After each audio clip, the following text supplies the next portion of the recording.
Hello guys, for today's video, another recipe na naman po ang ating isi-share sa inyo mga ka-idol. Simple recipe lang to guys.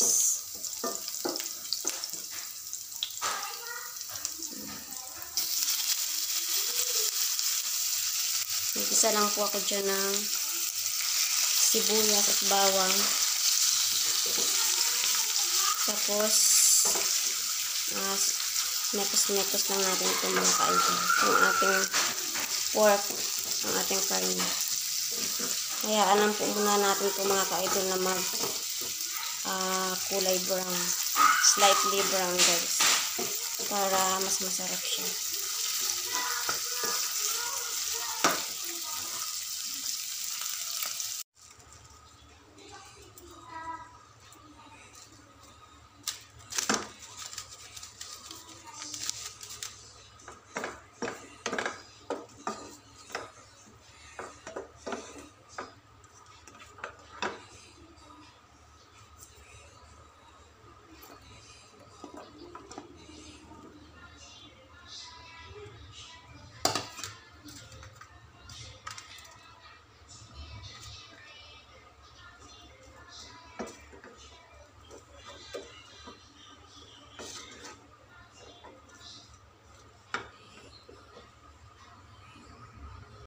Yan na po guys, malapit na po siyang maluto.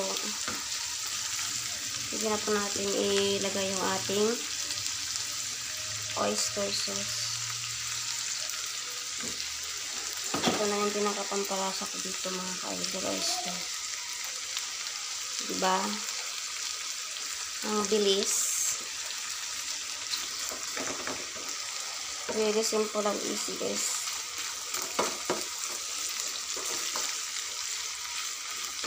Yung anak ko po kasi gusto niya kapag may oyster sauce. Sa mga hindi pa po nakapag-subscribe dyan, baka naman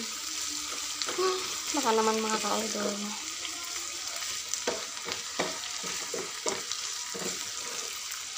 May kas na lang ito ng kaunti guys. Ayan na po guys. Ayan na.